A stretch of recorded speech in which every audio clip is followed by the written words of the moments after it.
Hello, everyone. My name is Mark Pitlick. I'm the creative director here at the Steve Jobs Archive, and I am thrilled to welcome you today. This event is in celebration of our new project, Letters to a Young Creator.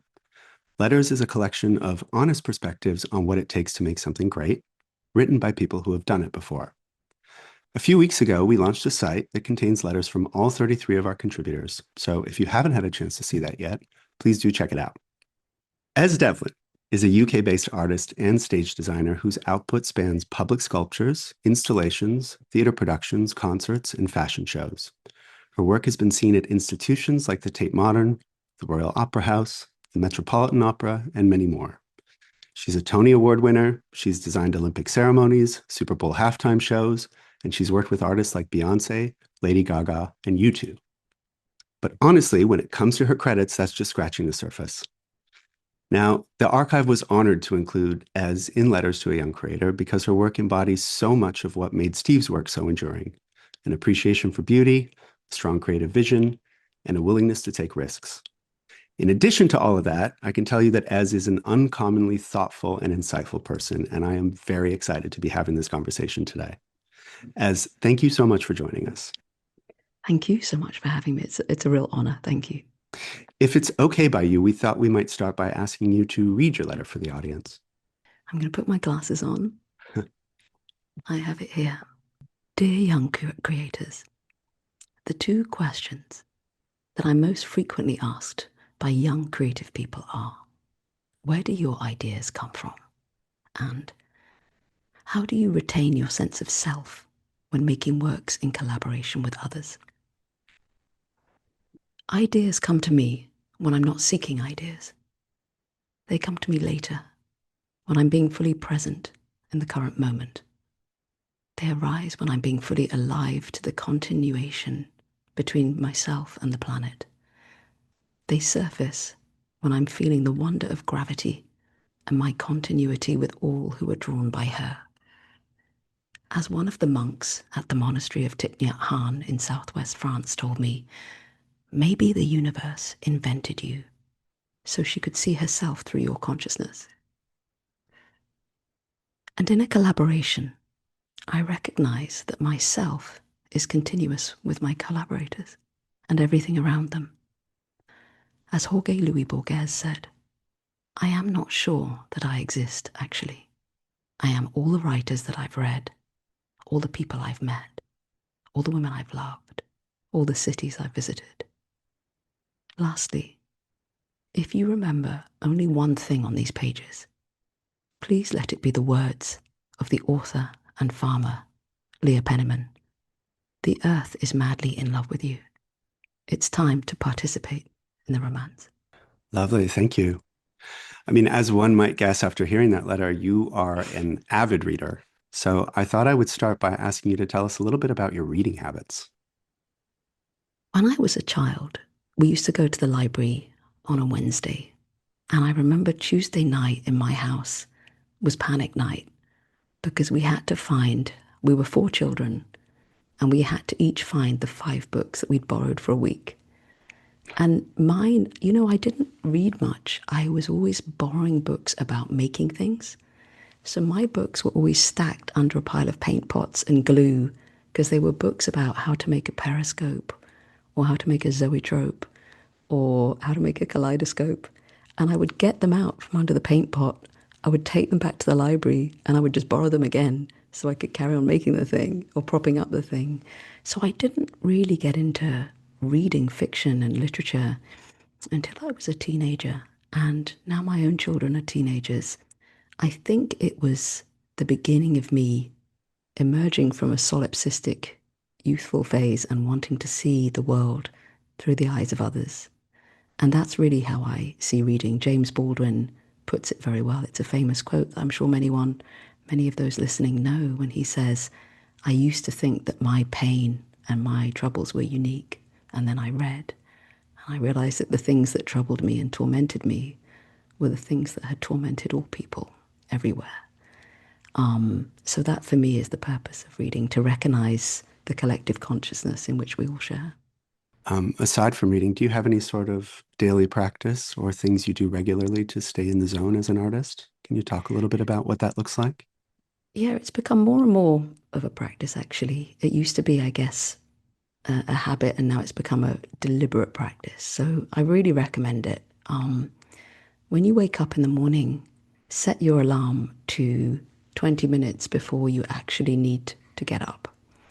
And your body and your mind will start to recognize that those 20 minutes are free from the architecture of your life, your day, and you will you lie in your bed. If you have curtains, leave them a tiny bit open, just a gap. So you have one portal to our nearest star from which all our energy comes. Even if you don't have curtains, you have the edge of a blind, doesn't matter. And then recognize gravity. Just when you wake up, you're in this privileged position of feeling the force that draws all of us, and it has drawn every cell in your body down through to the center of this planet. And you can picture it as a kind of protractor with lines going out to every being on this planet. And I find that's a really rich and actually creative, in terms of young creatives, start way to start the day, because then the ideas that come to you are drawing on all the ideas that have ever been had. And you're recognizing that you are able to draw from ideas much more deeply than your own personal experience. So I recommend that as a practice. It's interesting, like hearing you describe that, it occurs to me how much of modern life is set up to sort of take you out of that feeling of connection or that feeling of groundedness. Is it an uphill battle for you to stay there, or does it come naturally for you to do that after doing it for a long time? I think the word practice is important here. When I was a kid, I never wanted to practice my violin. I never wanted to practice my piano. My kids never want to practice their instruments. They gave them up. It's hard to practice. But I learned at a young age that every week I would play a scale on the violin and it would sound terrible. It would sound awful. And then one day it would sound a bit better. And my faith in what practice does, just repetition. You know, in the theatre we do rehearsals. And in French, the word for rehearse is répéter, just to repeat. So I think it's not actually that hard. Just do it again and again and again, and it gets easier. But yes, you're right. It's a practice. If I don't concertedly consider myself connected to things beyond the rectilinear boxes that we find ourselves in, then one could go through one's life not living in the present tense. It's quite easy to live permanently absent from one's own life somehow, to be permanently in the future tense. So that's always the practice. How can you become present? I want to talk a little bit about collaboration. I mean, many of our fellows have asked us questions about collaboration in the past, and since it's so central to your work, I wanted to ask the expert. And you've worked with some very famous people. I'm sure some of them have been challenging to work with. You don't have to name names, obviously, but sometimes working with somebody different is an opportunity for growth, and sometimes it's an invitation to pain. So, how do you navigate the difference in your work, and how do you know which is which? Interesting, because as I mentioned in the letter, this is the question when I do talks that young people and not so young people are always asking, how do you not lose yourself when you Mm. collaborate with someone, especially someone more powerful than yourself or further up in a hierarchy? And it took me a while to really find a truthful answer to that question. And I think I don't seek to hold on to the edges of myself. I allow myself to get lost. And it's through becoming porous to the ideas of others and even to the identity of others. I think my revelation was to realize that the more I let go of my own boundaries, the more I'll give you a concrete example. If I had a very clear idea of something I wanted to see realized in the world, and my collaborator had a very clear and very distinct and different idea, something actually that I hated, something that I really didn't want to bring to life, instead of rejecting it and blocking their line of inquiry, I learned to go with it. I learned to say, okay, this thing that you want to do is the opposite of what I want to do, but I'm going to explore what life would look like through your eyes. I'm just going to see it from your point of view and I'm going to go with it. And I found that seeing through the eyes of someone else, looking through their lens, abandoning for a while my own point of view, could become very rich.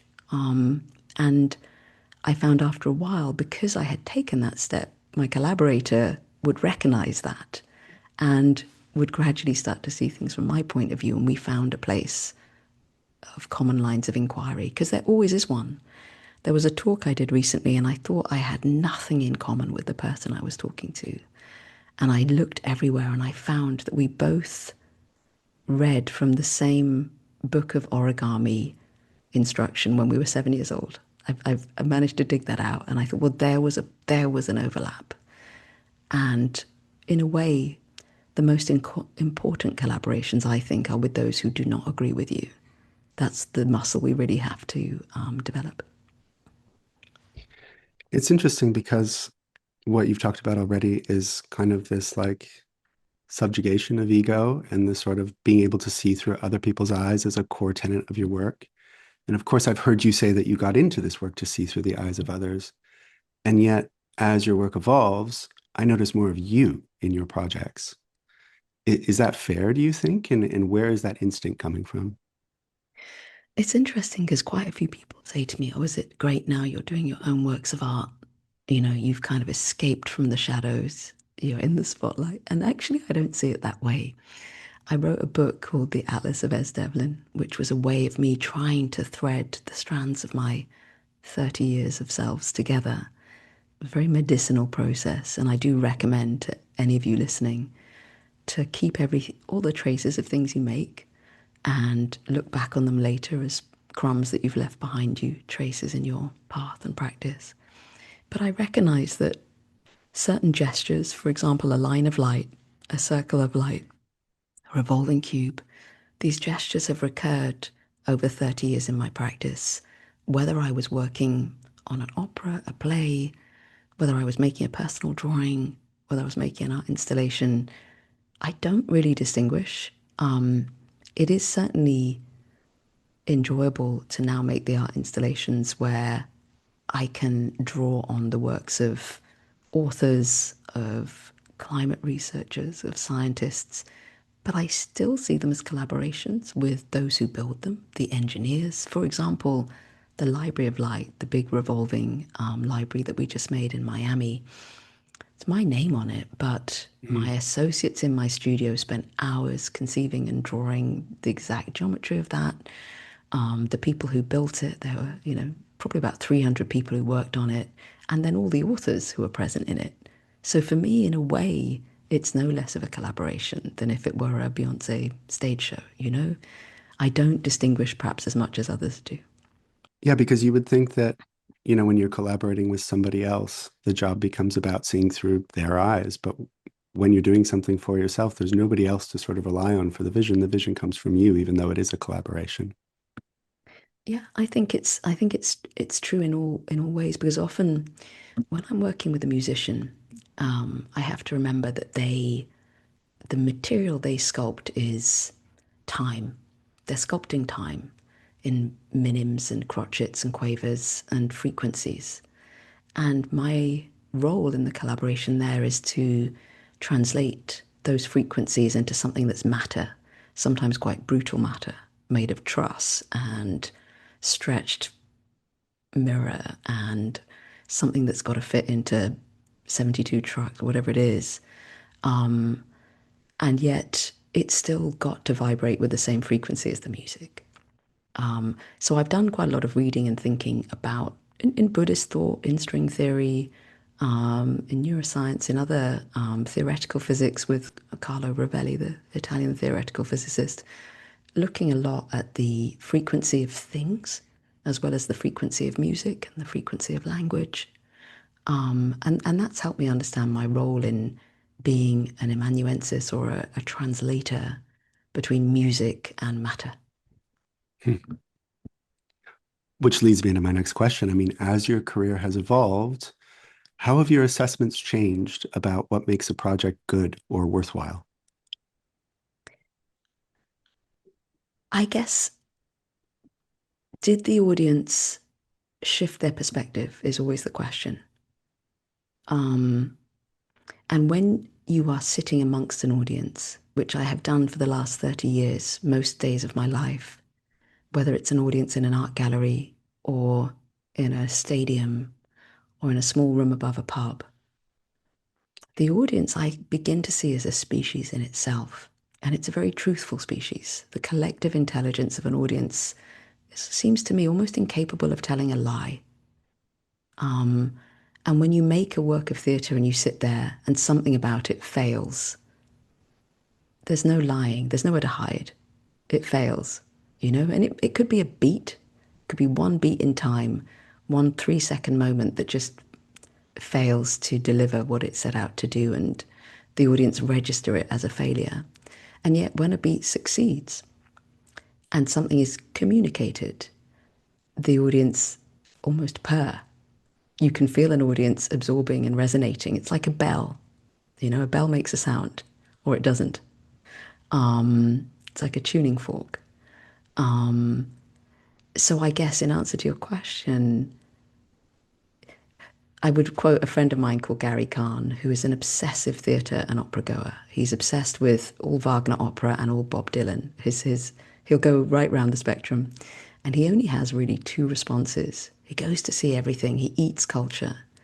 And when he emerges from an opera or a pop concert or an art gallery, he says one of two things. Either something's happening or nothing happened. And it has to be the former. This letters book is so much about honesty and vulnerability, and I think that's one of the things that makes it effective. When do you, if at all, feel most like an amateur? Every minute of every day, honestly. Um, we talk about this a lot with Brian Eno about humiliation. And, I think he was once asked, and I was once asked the same question. We gave the same answer. What drives you? Which is fear of humiliation. But I would also temper that with, I love to understand the origins of words. And when you look at the origin of the word humiliation, it comes from the earth. When you say to exhume or posthumous, these are all words from a root of hum, meaning of the earth. And so humiliation is only a falling to earth, which is actually not a bad thing, to be close to the earth.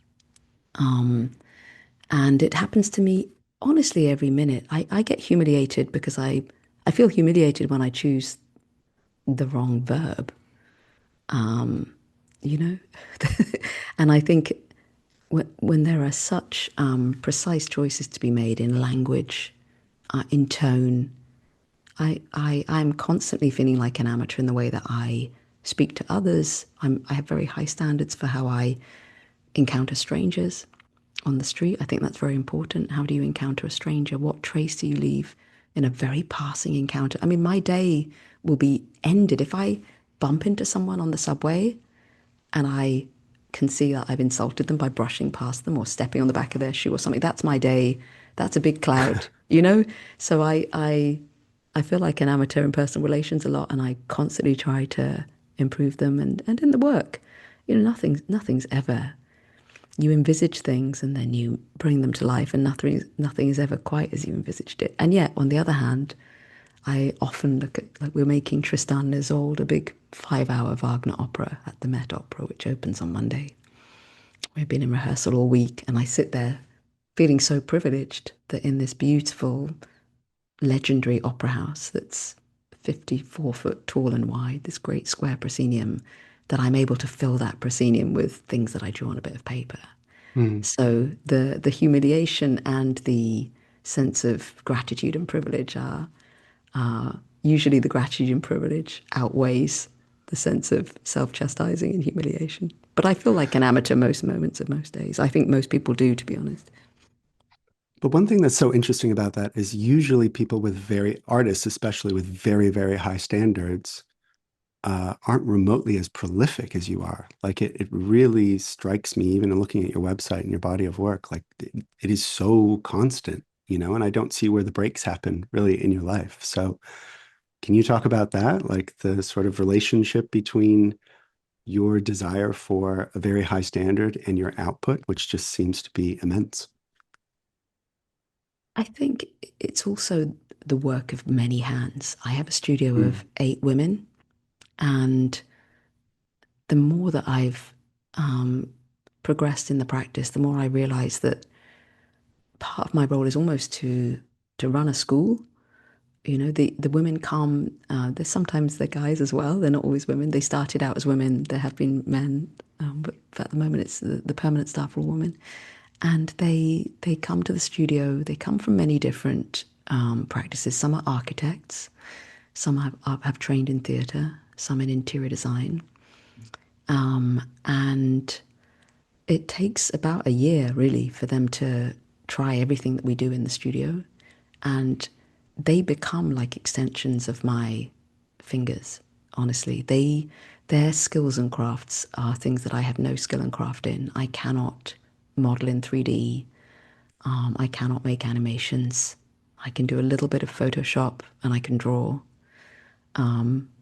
and I can write a proposal and string a few sentences together and everything else they do. So the body of work we're able to produce is down to their craft and skill and dedication.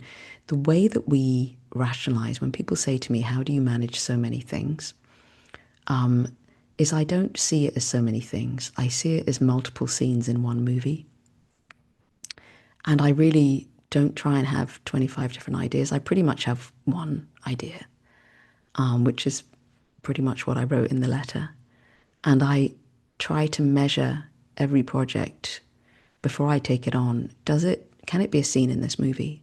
Can it add up to when my time on this planet is over, that there's a coherence to what I did and what I got involved with? The breadth of it can be maximized in terms of surface area, in terms of the more my paths divide and multiply, the more I offer myself to the air. But can the intention of it be continuous and be coherent? And really, the intention is continuity of self and other, continuity of humans and the planet. I'm a big devotee of Thich Nhat Hanh, as I mentioned in the letter, and he spent most of his time being silent and still, and yet he managed to write 100 books Mm. without constantly living in the future tense. So I try to model the practice somewhat on that.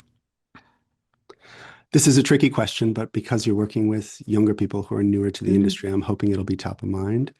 Can you think of a rule that you learned early on that you had to unlearn to get better? I was brought up to be quite judgmental, and I remember very distinctly this moment. Actually, there's a wonderful Jeanette Winterson novel called Oranges Are Not the Only Fruit, and she describes her mother in the opening lines of the book. She says, my mother, there was no grey area. You were in the black corner or the white corner. It's a judgment. And there's a clarity to that, but there was a clarity in the way I was brought up, that things were good or bad. It was quite binary. And Mm. I remember I was working, one of my first jobs, I was a magician's assistant. Literally, my job was to put the rabbit in the hat. That was my job, and clean up its shit because it shat in the hat. And Victoria Chaplin, Charlie Chaplin's daughter, it was her circus with her husband, Jean-Baptiste Thierry. And one day, Victoria looked at me, and I was talking, judging. I was about 22 years old. And she looked at me with such exasperation. And she said, you know what? You don't have to judge things. It doesn't have to be this or that. It can be this and that. And it was such a lesson for me. And I'm still learning it every day. When I have an instinct to cast judgment, I just say, well, wouldn't the next few hours, minutes, years, decades be more interesting if I didn't judge it? If I allowed it to be and the other thing to be and see what happens next, you know? So that's the biggest thing I've had to unlearn is constantly judging things. But isn't also having an aesthetic or having a sense of taste a form of judgment in itself? Well, therein lies the dilemma, um, because the other point that I made earlier about the bell and the resonance and the tuning fork is these are very precise frequencies. And if you don't temper a bell in a very pure way, it won't ring as purely. You know, I've been buying bells all over the place now. I'm obsessed with these bells. I bought one in Kyoto, which sounds so good. And I bought one online, which doesn't sound good. But I don't think that's about judging. I think that's about molding and crafting, you know, rather than casting judgment. Cast the Mm. bell, not the judgment. You talk so much in your work about permeability and the importance of permeability. And it's interesting to me because that seems like a direct response to that binary that you were talking about earlier. Yeah, I mean, I read a lot about where are the edges of things, and I think in practice as well, in making sculpture, in making works of art, making works of set design, the edge is what we all read. We read the edge of everything, and questioning where the edges are, how porous are the edges, where do I end, and where does the bird song begin? Those kind of considerations I think are very important, and I think I'm not being hyperbolic, I think, in terms of this statement that I think as a species, our continuity depends on us recognizing the porosity between ourselves and the rest of the biosphere. It depends on it. Mm. The longer we continue to make choices as if we were bound in boxes, you know, the more risk there is, I think, of our time on this planet not being infinite. Going back to how much you read, going back to how prolific you are, I start to get a sense of like what your day-to-day life is like. And it makes me wonder, do you ever have writer's block or some form of it? And do you ever get bored? When we were kids, my mum, we used to say, that's all we ever said when we were kids. There were four of us. We go, Mum, we're bored. What should we do? What should we do? We're Mm. bored. But we did grow up at a time where the TV didn't start till, I think TV started at 4 p.m. and there were three channels. And we didn't have a ton of money. So we were pretty basic children. We made stuff out of, you know, cereal packets. And I remember I used to love the dotted line on the back of a cereal packet with a little pair of scissors either side of the dotted line. And I always wanted to get to the bottom of the Rice Krispies packet so I could cut into it and turn it into something else. That sense of invitation to agency, something is one way and you can change it into something else. That was really the main antidote to boredom when I was a kid. And I guess it's not that different now. Um, I'm never bored.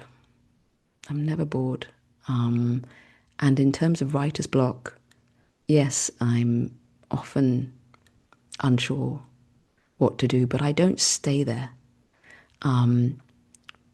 When I don't know what to write, or when I don't know how to respond to an invitation to an art commission, I really move on pretty quickly. I I talk around the matter with my colleagues. I draw. I make sure I try not to think with this part, with the cerebellum. I try not to think with the brain. I try to think with the tips of my fingers. I think the brain is not. I think it's actually been discussed by neuroscientists that the brain is neural activity is not only in the brain, it's in the tips of the fingers, it's in the heart, it's in the lungs. The brain is not just local to this place. I think you can I think you can have ideas with the tips of your fingers. And if you allow a delocalization of the thought process into your body, into the soles of your feet, whenever you are stuck, go walk in. I know this is very cliched advice, but I'm going to give it again. Go for a walk, look at something else, talk to somebody, go away from the problem, plant the problem on the mountain and let it brew overnight, go to sleep, come up the next day. One thing I don't do is just kind of scratch away at it and try and make it come. I scratch away when I'm finishing things. There's an energy of finishing things. Then I'll stay up all night, polishing, scratching, refining. But to ideate, to have an idea, then I won't go at it. I will allow it to mature somewhere. And I have complete faith. The older I get, the more faith and trust I have that that idea will come by the morning. And actually, the more I read in Buddhist thought, they call it store consciousness. And they literally would, the way that Thich Nhat Hanh would put it is that you ask a question to the stored consciousness of all beings, and it will have faith and it will be answered. It'll come to you when you're cleaning your teeth. It'll come to you when you're trying to help someone else with something. And normally, because we are working on multiple things at once, if I'm stuck on ideating, I move to finishing something. I have to recognize, what energy do I have today? Do I have the energy of finishing, polishing, refining, or do I have the energy of ideating? And and times of the day. Ideate in the morning, polish late at night, rest in the afternoon, things like that. I recommend just really being very alive to the quality of energy that you have and not trying to apply. If you don't have the energy of ideation, don't try. Do something else. It's interesting. I want to go back to one of the things you said at the beginning there, of this idea of a sense of agency. Bizarrely enough, that's an idea of Steve's as well, talking about this awareness that the world can be changed and you have the power to do that yourself. I mean, as you're speaking, it makes me feel like there might be a direct connection between that understanding of yourself as being somebody who can change things, and maybe the fact that you are so prolific, or you don't get bored, or you are always engaged. Do you think that's fair to say? I think so. I think the aspect of being prolific is really a matter of what scale you view each piece as. And when I view them as continuous as one body of work, it doesn't seem so shocking. And when I put the book together, I recognized these strands, and it was quite medicinal to me to recognize that there were arcs. It's almost like when I've forgotten who was it who accused Mozart of writing too many notes. But the phrases in which he was putting the notes together had a coherent form. So I think, at the end of my life, I might be accused of writing too many notes. But I hope that the phrases and cadences that I formed out of those many notes added up to a piece of music worth listening to. Switching gears for a sec, I would imagine that as your career has progressed, you've become more and more exposed to the business side of things as well in the business world. Now, our audience is comprised of artists and entrepreneurs. So I'm wondering if you have a perspective on what you think the art world can learn from business. And then the other side of that coin is, what do you think the business world can learn from art? I think this, again, separation is unhelpful. There's such porosity. If we think about all the great works of art that exist, they have all been made possible by patrons. And I don't use the word client. And the reason I don't use it is I didn't meet that word until I was deep into my practice. When we work in theatre, the word client doesn't come up. There's a director, there's a hierarchy, there's a director, there's a producer, and we all know there is a pecking order of things. But that sense of transaction of the word client doesn't come up. And the first time I heard it, I was making a mirror maze, an artwork, and the producer said to me, "You need to change this because the client wants you to." And it was a sort of invocation of pulling rank and hierarchy. And I analyzed it and I thought, well, the reason that you're pulling rank is because you're paying for it. But actually, I'm paying for it too, in my time, in my lifeblood. We're both paying. And you're paying for it in money, which was your time and your lifeblood. So it's the same matter. It's time. If you're buying an artwork or paying for an artwork, you're all paying for it in time, the time that you spent earning that money, right? Or learning how to make money earn itself. So I prefer to use the word collaborator. I think it dignifies those who commission artworks and pay for them, and those who make them. And then in terms of our studio, I think this is worth mentioning. We make a list of all the projects we're working on and we color code them. And there are pink ones which pay us. There are turquoise ones which we pay to do. And there are the others which we sort of break even. And it's really a balance. Often in the 30 projects we might be working on, there might only be 5 that actually pay us, where we actually come out when we've paid everybody. And we don't even, it generally, if we instinctively follow our noses, generally it kind of works out. One subsidizes the other. Um, I think film directors do this, don't they? They do one for the studio, one for themselves, and Yeah. make it work. And if I didn't do it that way, I don't think I'd have the caliber of people working with me in my studio. I think they want to be in the studio because they want that breadth of work. So that's how the business works effectively. I want to shift gears again and talk a little bit about technology, especially Mm. because it seems to be even more in the water these days. Um, I mean, every medium has technologies that shape it. And I'm sure in the world of stage design, there are constant evolutions to things like lighting rigs or LED screens or real-time rendering that create new possibilities for you as an artist. So I'm wondering how you find the balance between working with technology and being led by technology, and how do you maintain a sense of yourself within that paradigm? I often think about Peter Pan when he lost his shadow and Wendy stitched it back onto him. And anyone who heard that story as a child may have felt as I did, the kind of the rightness of Peter Pan's shadow being reunited with him, but the pain of stitching the shadow back onto your own feet. And when I think about particularly AI, understanding when I look at Midjourney, I see my own work in it. I Mm, understand that those hours that I've dedicated to being present in my practice are all eaten up in the big algorithms. I'm aware of that. And my response is to try to perhaps painfully stitch my digital shadow back to my own feet so I can dance with it. So I've been working with large language models for the last 10 years, and I see in them a possibility of scale. For example, collective poetry, collective drawing. And I understand that the only reason that these artifacts can be made collectively, perhaps by everyone on the planet conjoining in a collective poem or in a collective drawing, is because each individual artist gave their time, tenderness, observation, attention. The algorithm can't replace any of that or be an alternate to it. But what it can do is make it accessible to everyone together. It can invite us to operate collectively as 8.6 billion brains conjoining. And if you look at the trajectory of us as creatures, we started as single cell creatures.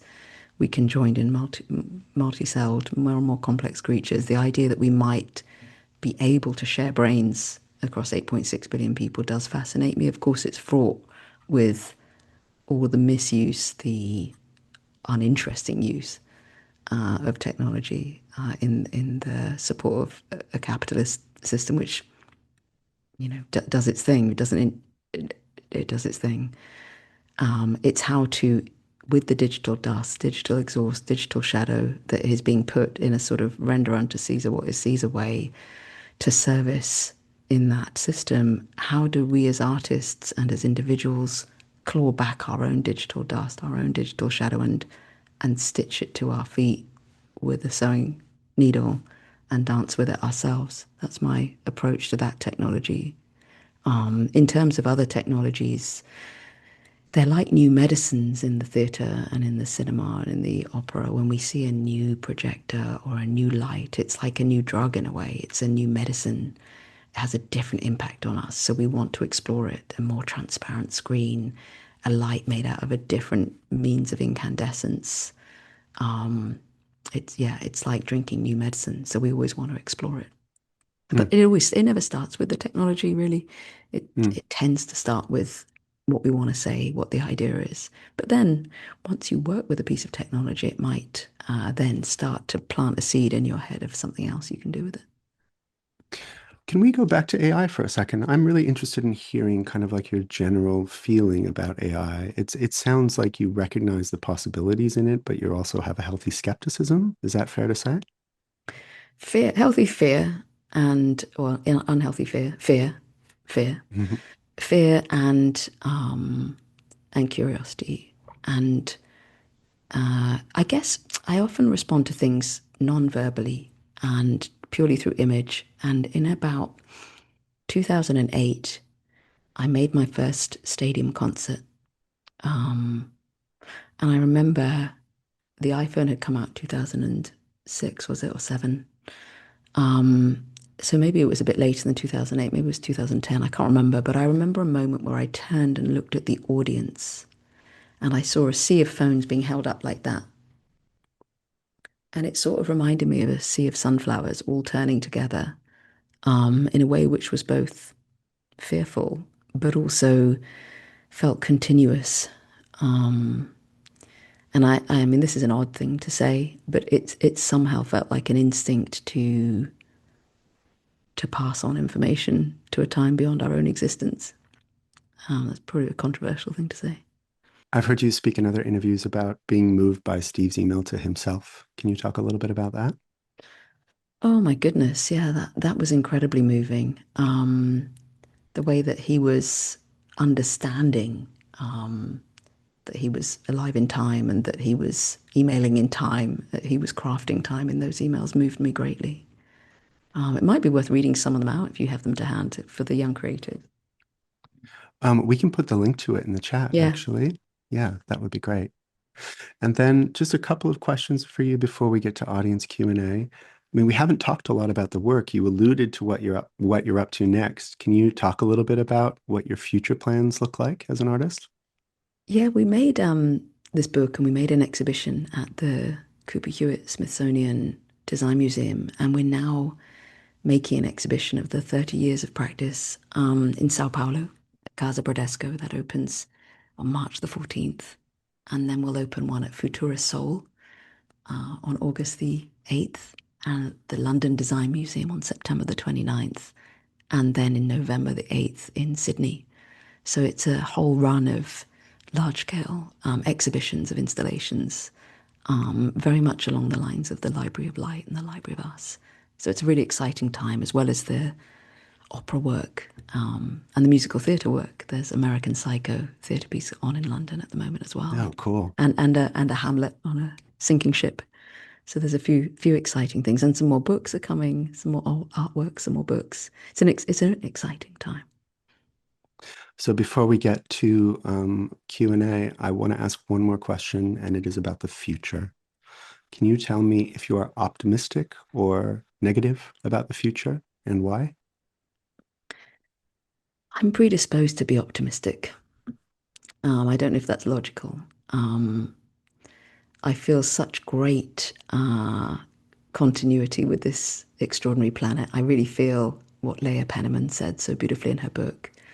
The earth is madly in love with you. It's time to participate in the romance. And every day, whatever else is happening, I try to participate in that romance.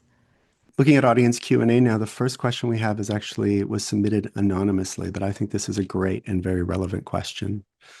Many young people are being discouraged from creative pursuits because they hear that AI can just do that now. So what advice would you have for young artists wrestling with the impacts that AI may be having on their fields? I think learn how to play with it, learn to stitch it to your feet, learn to stitch the shadow back to your feet. It might be painful. Um, I think learn its ways, um, like we have with all new technologies. Um, Learn to dance with it. Um, Next question comes from Gerardo. I'm inspired by many different disciplines, and I feel that my interest in these different areas hinders my ability to go deep into any of them and make meaningful progress. How do you pick your track? When I was at school, they called me a jack of all trades and master of none. And by the time I'd done my fifth degree course, and I started out doing English literature, then I went and did fine art, and then I did theatre design.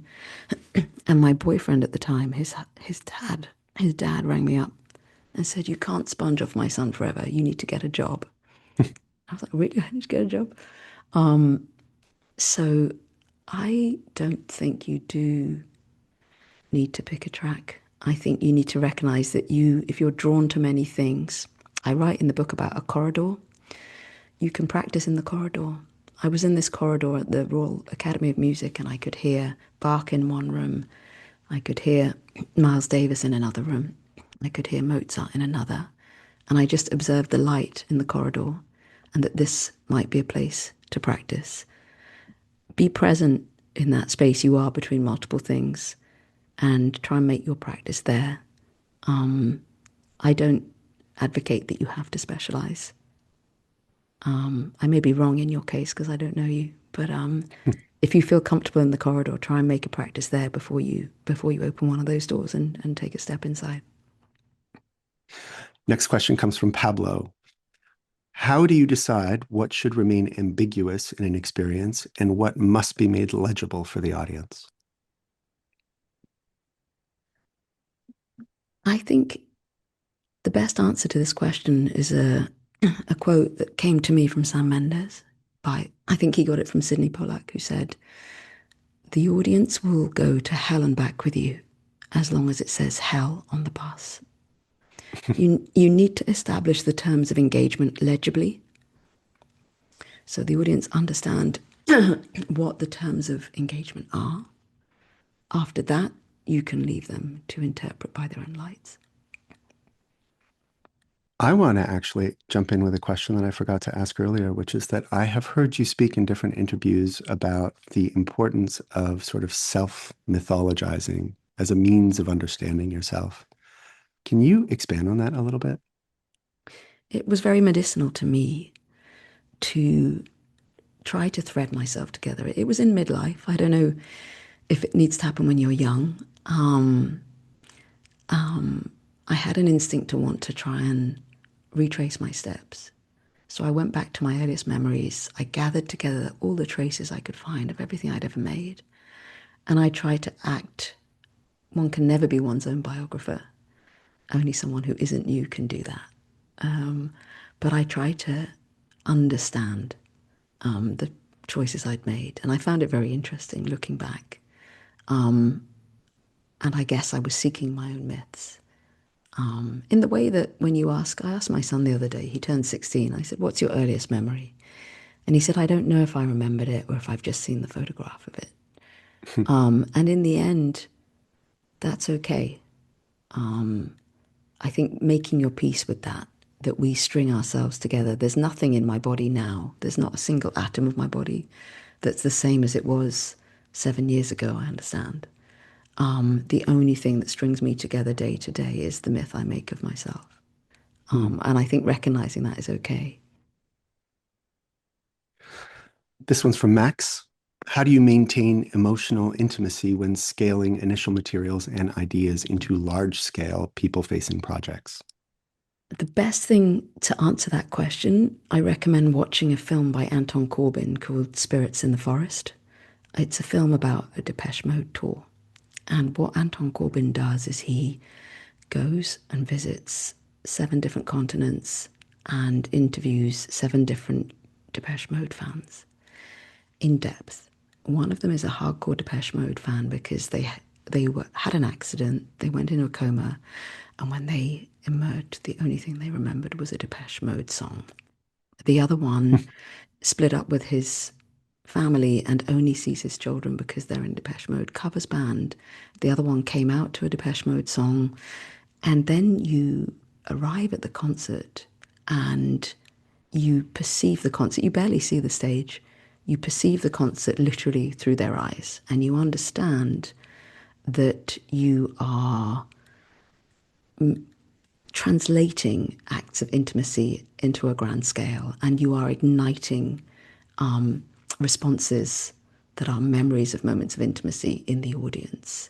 So if Adele wrote Someone Like You truthfully from an intimate act of observation and leaving a trace of how she felt, particularly in that moment, if she sings it to 200,000 people at Glastonbury in the rain the day after the Brexit vote, and we are all crying, that only works because there was truth in the intimacy at the beginning and because she delivers it in a way that ignites our own intimate connection with whatever we're going through in that moment. It's a practice and a craft of delivering intimacy at a grand scale. And that's really what the job is of making a grand concert. From Alberto, you said that musicians sculpt time, which I found very powerful. Since many of your works exist only during live performance, how does this ephemerality influence the way that you design space in relation to time? I think what I do is sculpt time as well, really. And I think the architecture that I practice is the architecture of synaptic connection. And I see that as just as solid as bricks and mortar, really. I think theatre is a sped up version of civilization. You put it up, it crumbles down. You know, when Shakespeare wrote, our revels now are ended, leave not a rack behind, this rough magic I here abjure. He's really ending The Tempest, his last play, ending his whole canon of works as if it's the end of the world. And he recognizes that each piece of theatre is a little rehearsal, a little microcosm, in that the pieces will all be taken down at the end. So I don't grieve or mourn the loss of lasting physical traces. I understand that if I leave, if you come to see a work and one synaptic connection's been made in your mind, and if you then pass it down to someone you speak to or to your child, for me, that architecture is as real and as concrete as anything I might have left in bronze or stone. This is from Zen. You seem like such a curious person. What are the latest areas that you are learning about and exploring?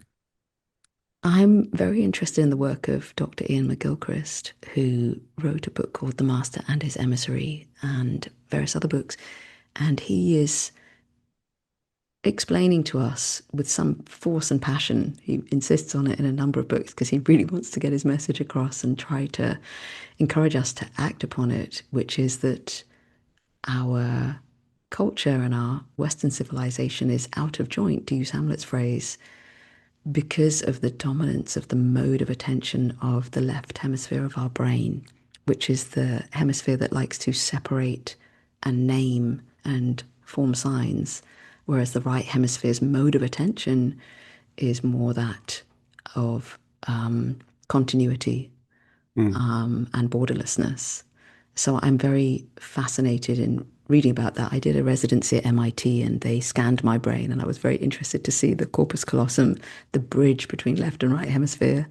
I'm endlessly interested in how the mind works and how that impacts culture and planet. We have, not surprisingly, a lot of people in the chat asking for book recommendations.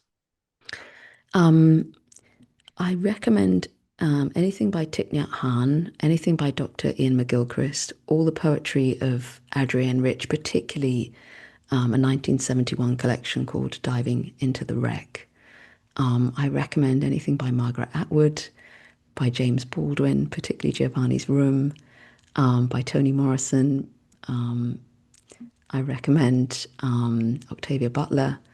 I could go on and on, but I can send a book list.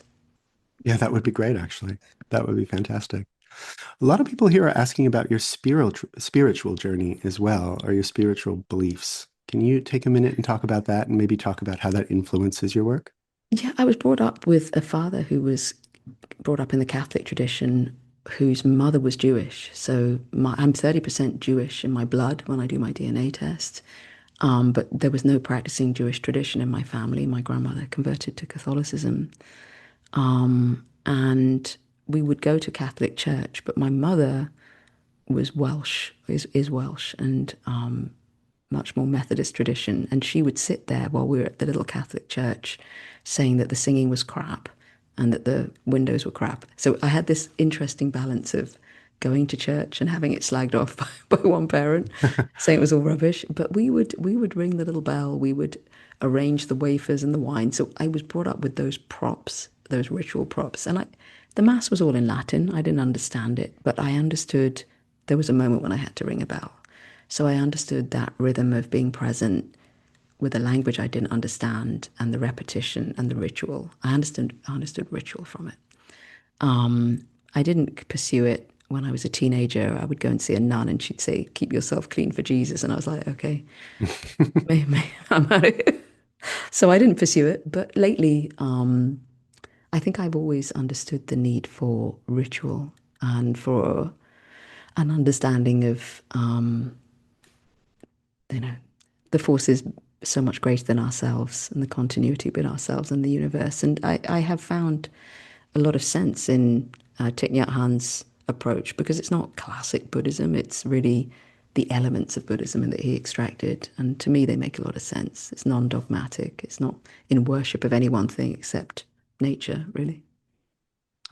Lots of questions about AI. This is a great one from Tim. What would have been lost in your own development as an artist if AI had been available when you were learning? And what does that tell us about what we need to preserve? I mean, I guess the things we might ask the same question of someone who came before me of what would have been lost if Photoshop hadn't been available or any of those tools that I was using. And I remember when I was at art school, I was painstakingly drawing the facade of the British Museum, and my teacher said, "Don't bother doing that. You could do it in Photoshop." And I still did it because I wanted to be present to it. And I guess the answer to your question is being present and observation. That's the real danger. If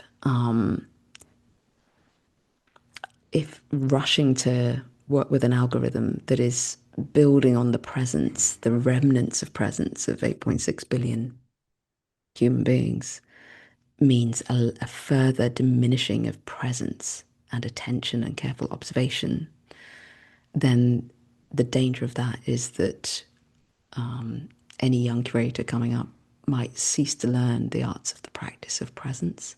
But I don't feel that I'm no less present to Photoshop than I was present to my pencil.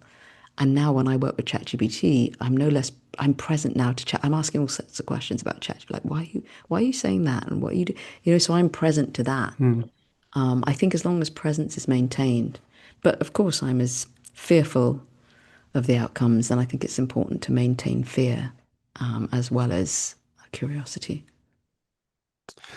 Well, I think we are coming up on time, and that is a great place to end it. So, on behalf of the archive, I want to thank you for your time today and your contribution to Letters. It's been such a pleasure speaking with you. Thank you so much. It's a real honor to be included. Thank you.